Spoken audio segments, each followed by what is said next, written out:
મિત્રો, શું તમને ખબર છે કે આપણે શિયાળા પછી તરત જ સીઝન ચેન્જ થાય ત્યારે કેમ બીમાર પડીએ છીએ? હજી તો શિયાળો પૂરો નથી થયો ત્યાં માર્ચ અને એપ્રિલના સમયગાળામાં આપણને બધાના શરીરમાં થાક લાગવો, કમજોરી લાગવી, ચક્કર આવવા, પેટને લઈને તકલીફો, શરદી ખાંસી જેવી તકલીફો આપણને વધી જતી હોય છે. તો કેમ? તો એનું કારણ છે જે માર્ચ અને એપ્રિલનો સમયગાળો હોય ને તેને વસંત ઋતુ કહેવામાં આવે છે. અને વસંત ઋતુમાં આપણને કફજન્ય રોગો અને પિત્તને લઈને થતી તકલીફો સૌથી વધારે જોવા મળે છે. માટે જો આપણે માર્ચ અને એપ્રિલના સમયગાળા દરમિયાન અમુક વસ્તુઓ ખાવાનું ધ્યાન રાખવામાં આવે ને તો આપણને તકલીફ ના થાય. કારણ કે આપણે 12 મહિના એક સરખું ખાતા હોય છે, જેના લીધે આપણને તકલીફો થતી હોય છે. માટે આપણે થોડી થોડી સીઝન ચેન્જ થાય ત્યારે આપણું ડાયટ ચેન્જ કરવાની જરૂર હોય છે કે જેના લીધે આપણે તકલીફો ના થાય. અને જો ખાલી ને ખાલી તમે આ 6 વસ્તુઓ ખાવામાં ધ્યાન રાખશો ને તો તમને વસંત ઋતુમાં જે પણ તકલીફો થાય છે કોઈ પણ તકલીફો નહીં થાય, સાથે તમારી હેલ્થ રહેશે ટનાટન. તો ચાલો કઈ વસ્તુઓ છે એના ઉપર ધ્યાન આપવાની જરૂર છે તો વિડીયોની શરૂઆત કરીએ. નમસ્કાર મિત્રો, હું ડોક્ટર દીપાલી ધાકેજા, સ્વાગત છે તમારું મારી યુટ્યુબ ચેનલમાં. વસંત ઋતુ એ માર્ચ અને એપ્રિલના સમયગાળામાં આવતી હોય છે. અત્યારે રાતે ઠંડી અને દિવસે ગરમી હોય છે કે જેના લીધે ટેમ્પરેચર જ મેન્ટેન નથી હોતું, જેના લીધે આપણું બોડી ટેમ્પરેચર પણ મેન્ટેન નથી રહેતું, જેના લીધે આપણું બોડી ટેમ્પરેચર વારંવાર ઉપર નીચે થયા કરતું હોય છે, જેના લીધે આપણી ઇમ્યુનિટી થોડીક વીક પડતી હોય છે અને આપણને સિઝનલ રોગો થવાના ચાન્સીસ રહેતા હોય છે. અને આમ પણ આ સિઝનમાં આપણે કફજન્ય રોગો એટલે કે શરદી ખાંસી થવાના ચાન્સીસ સૌથી વધારે રહી છે.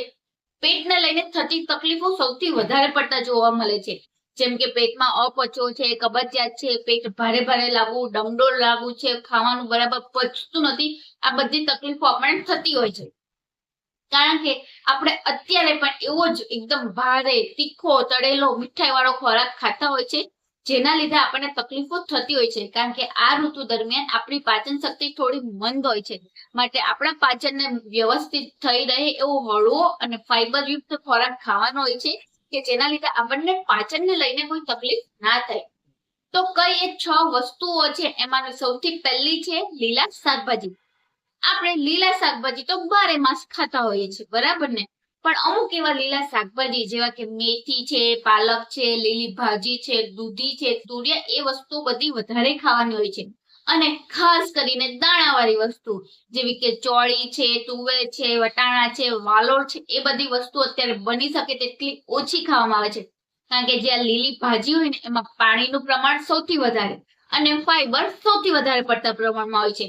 માટે જો અત્યારે આપણે આ વસ્તુઓ ખાવામાં આવે તો જેના લીધે ફાઈબર આપણને મળી રહે છે, જેના લીધે આપણા શરીરના જે પેટના જે બેક્ટેરિયા છે એ સરખી રીતે કામ કરે છે અને આપણું ફાઈબર થોડું પણ ખાઈએ ને તો આપણને આપણું પેટ ભરેલું લાગે છે. માટે ઓછું જમીએ અને તંદુરસ્ત રહીએ અને એનર્જી વધારે મળી રહે. માટે આ ઋતુમાં આવા લીલા શાકભાજી ખાવા જોઈએ કે જેમાં પાણીનું પ્રમાણ વધારે અને જેમાં ફાઈબરનું પ્રમાણ વધારે હોય છે કે જેનાથી આપણને પેટને લઈને કોઈ તકલીફ ના થાય. બીજી વસ્તુ છે ફળ. ફળ એવી વસ્તુ છે જે આપણે 12 માસ ખાતા હોઈએ છીએ અને અત્યારે 12 માસ બધા ફળ પણ મળતા પણ હોય છે, પરંતુ એ વસ્તુ આપણે નથી કરવાની. આપણે સીઝન પ્રમાણે જ ફળ ખાવાનું હોય છે. આ ઋતુ દરમિયાન કે આ માર્ચ અને એપ્રિલના સમયગાળા દરમિયાન આપણે તરબૂચ, ટેટી, દ્રાક્ષ, શેરડી એવા ફળ સૌથી વધારે ખાવા જોઈએ કે જેમાં પાણીનું પ્રમાણ સૌથી વધારે રહેલું છે. આ ફળોમાં પાણીનું પ્રમાણ સૌથી વધારે રહેલું હોય છે. માટે તમે ખાઈને જો બહાર નીકળો ને તો આપણે ઉનાળાની જે ગરમી હોય છે એના લીધે ડિહાઇડ્રેશન, ચક્કર આવવા, શરીરમાં પાણી ઘટી જવું, એ તકલીફો આપણને ના થાય. અને સાથે સાથે આ ફળમાં કુલિંગ પ્રોપર્ટી પણ રહેલી છે, જે આપણા શરીરને તાજગી અને ઠંડક આપવાનું પણ કામ કરે છે અને આપણા શરીરના ઇલેક્ટ્રોલાઇટ પણ બેલેન્સ કરવાનું કામ કરે છે. માટે આ માર્ચ અને એપ્રિલના સમયગાળા દરમિયાન આ વસ્તુઓ જરૂરથી ખાવી જોઈએ. ત્રીજા નંબર પર છે કડવી વસ્તુઓ. કડવી વસ્તુઓ ખાવી તો કોઈને પણ ગમતી નથી, પરંતુ જો કડવી ગોળી કરતા કડવી વસ્તુઓ ખાવામાં આવે ને તો એ વધારે ફાયદાકારક છે. કારણ કે કડવી વસ્તુઓ તો ક્યારેય નુકસાન નહીં કરે, પણ કડવી ગોળી ક્યારેક આપણને નુકસાન કરી શકે છે. માટે આ ઋતુ દરમિયાન કડવી વસ્તુઓ જેવી કે કારેલા છે, મેથી છે, લીમડાના પાન છે, એ બધી વસ્તુઓ ખાવી જોઈએ, જેમાં એન્ટી માઇક્રોબિયલ અને એન્ટી ઇન્ફ્લામેટરી પ્રોપર્ટી રહેલી છે, જે આપણા શરીરમાં જે કફજન્ય રોગો થાય જેમ કે શરદી ખાંસી થાય એને રોકતા અટકાવે છે, શરીરની ઇમ્યુનિટી વધારે છે અને આપણે ચામડી પર જે પણ તકલીફ આવે એને પણ ઓછી કરે છે. અને આમ પણ એ કહેવત છે ને, જો ચૈત્ર મહિનામાં લીમડાના પાનનો રસ પીવામાં આવે તો આખું વર્ષ આપણું નિરોગી રહે છે. કેમ રહે છે? કારણ કે આ વસંત ઋતુ છે જેમાં આપણે કડવી વસ્તુઓ ખાવામાં આવે ને તો આપણે આખું વર્ષ નિરોગી અને નરવા રહીએ છીએ. માટે આ ઋતુમાં બની શકે તેટલું થોડું કડવી વસ્તુઓ ખાવાની ટ્રાય કરવી જોઈએ કે જેના લીધે આપણને તકલીફો આગળ જતા ના થાય. તો નેક્સ્ટ આગળ વધ્યા અને ચોથી વસ્તુ છે હળવો ખોરાક. હળવો ખોરાક આવે ને એટલે બધા મોઢું બગાડતા હોય છે કે હળવા ખોરાકમાં તો શું ખાવું, એના કરતા તો મસ્ત મસાલેદાર તીખો તમતમતો ભારે ખોરાક ખાવાની કેવી મજા આવતી હોય છે. પણ આ ઋતુ દરમિયાન આપણી પાચન શક્તિ મંદ હોય છે અને આપણા શરીરને જલ્દીથી પચી શકે તેવી વસ્તુઓ ખાવી હોય છે, જેમાં તમે ખીચડી છે, દાળ ભાત છે, સ્ટર ફ્રાય વેજીટેબલ છે કે ફણગાવેલા કઠોળ જેવા કે ચણા છે, મગ છે, તુવેરની દાળો છે કે બીજી બધી દાળો છે, એ વસ્તુ ખાવી જોઈએ કે જે પચવામાં ઈઝી અને ફાઈબરથી ભરપૂર હોય છે, જે આપણા પાચનને પણ વ્યવસ્થિત કરે છે, આપણું મેટાબોલિઝમ બૂસ્ટ કરે છે, આપણા ડાયજેશનને પણ બૂસ્ટ કરે છે. સાથે જે પેટને લઈને તકલીફો છે એટલે પેટ ભારે ભારે લાગવું, પેટ ડમડોળ ફૂલેલું લાગવું, અપચો જેવી તકલીફમાં પણ આપણને રાહત મળે છે. અને માટે જ આ ઋતુ દરમિયાન બની શકે તેટલો હળવો ખોરાક જ ખાવો જોઈએ. અને જો બપોરના સમયે તમે ફણગાવેલા કઠોળ ખાવ તો બેસ્ટ છે, કારણ કે પચવામાં ઈઝી અને એનર્જીથી ભરપૂર હોય છે, જે તમને એનર્જી પણ આપશે, સાથે શરીરને તાજગી આપવાનું પણ કામ કરે છે. માટે માર્ચ અને એપ્રિલના સમયગાળા દરમિયાન બની શકે તેટલો હળવો ખોરાક ખાઓ અને ભારે ખોરાક એટલે કે બેકરી આઈટમ છે, બિસ્કિટ છે, ડેરી પ્રોડક્ટ છે, એ બધી વસ્તુઓથી દૂર રહો. તો નેક્સ્ટ આગળ વધીએ અને પાંચમી વસ્તુ છે મધ. મધ એ મેડિસિનલ પ્રોપર્ટીથી ભરપૂર હોય છે અને આયુર્વેદમાં તો મધને સૌથી ઇમ્પોર્ટન્ટ ગણવામાં આવેલું છે, કારણ કે મધ એ કેટલા બધા રોગોમાં આપણને સારવાર તરીકે સાબિત થયું છે.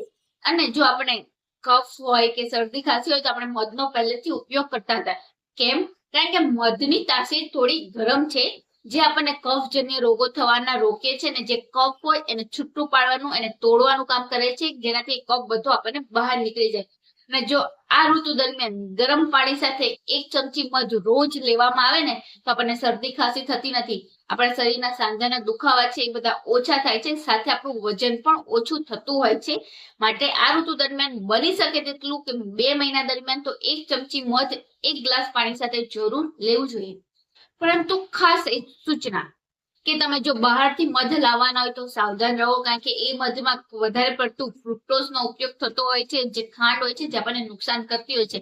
માટે જો તમે ઘરે કુદરતી રીતે પાળેલું મધ કે કુદરતી દેશી મધ મળતું હોય એ જ સૌથી વધારે ઉપયોગ કરો કે જે સૌથી બેસ્ટ હોય છે. તો નેક્સ્ટ આગળ વધીએ અને છઠ્ઠી વસ્તુ છે મસાલા. નવાઈ લાગી ને મસાલામાં હું ગરમ મસાલા કે પાવભાજી મસાલા કે બધા મસાલાની વાત નથી કરતી. મસાલામાં તમે હળદર છે, જીરું છે, આદુ છે, એ બધીની વાત કરું છું. આ ઋતુ દરમિયાન જો આપણે આ બધી વસ્તુઓ લેવામાં આવે ને તો આપણા શરીરને તાજગી મળે છે, સાથે સાથે મેડિસિનલ પ્રોપર્ટી પણ મળી રહે છે, જે આપણને વસંત ઋતુ દરમિયાન જે થતા રોગો છે, પેટની તકલીફ છે, શ્વસન તંત્રને લઈને જે તકલીફ છે એ તકલીફમાં આપણને રોકે છે. અને અત્યારે આપણે ખાસ કરીને જોયું પણ હશે કે જેને શરદી ખાંસી હોય ને એને આદુ અને મધનો રસ ચટાડવામાં આવતો હોય છે. કેમ? કારણ કે કફને થતો રોકે છે. અને જો તમને હળદર વાળું દૂધ પીવાની આદત હોય તો બેસ્ટ છે, અને જો ખાલી દૂધ પીતા હોય તો એમાં પણ તમે હળદર નાખીને પીવો કે જેમાં એન્ટી ઇન્ફ્લામેટરી અને એન્ટી માઇક્રોબિયલ પ્રોપર્ટી રહેલી છે, જે આપણા શરીરને ઘણી બધી રીતે કામ કરવામાં મદદ કરે છે અને એક સપોર્ટ સિસ્ટમ તરીકે કામ કરે છે. અને તમે રાતે સૂતી વખતે જો જીરાવાળું પાણી પીવો ને તો એ સૌથી બેસ્ટ છે, જે ડાયજેશનને સરળ બનાવે છે, સ્ટ્રેસને ઓછો કરે છે અને ઊંઘ લાવવામાં મદદ કરે છે. તો એના માટે 1 ગ્લાસ પાણીમાં 1 ચમચી જીરું આપણે 2 થી 3 કલાક પહેલા પલાળી દેવું, પછી રાતે સૂતી વખતે એને પી જવું કે જે તમને બધી તકલીફમાંથી રાહત આપે છે. તો મિત્રો આ છે એવી 6 વસ્તુઓ જે વસંત ઋતુ દરમિયાન આપણે સાવચેતી રાખીએ તો આપણને વસંત ઋતુ દરમિયાન થતા રોગો ના થાય, આપણે ગરમીથી પણ બચી શકીએ અને આપણું બોડીનું ટેમ્પરેચર પણ મેન્ટેન રહે. તો કોણ કઈ કઈ વસ્તુઓ ફોલો કરશે મને કમેન્ટ કરીને જરૂર બતાવશો, અને કોણ આ ભૂલ કરી રહ્યા હતા એ સુધારીને એને શું ઇમ્પ્રુવમેન્ટ આવ્યું એ પણ કમેન્ટ કરીને જરૂર બતાવો કે જેનાથી એ લોકો પણ આ ભૂલો નહીં કરે. જો વિડીયો સારો લાગ્યો હોય અને અત્યાર સુધી જોયો તો વિડીયોને લાઈક કરતા જજો, તમારી ગ્રુપમાં શેર કરો કે જેનાથી એ લોકો પણ આ માહિતી જાણે ને આ ભૂલ નહીં કરે. અને ચેનલ પર નવા હોય તો ચેનલને સબસ્ક્રાઇબ કરતા જાઓ કે જેનાથી આવા નવા ને નવા વિડીયોની નોટિફિકેશન તમને મળતી રહે. તો હવે મળીએ નવા વિડીયોમાં નવી માહિતી સાથે. ત્યાં સુધી બધા ખુશ રહો, તંદુરસ્ત રહો.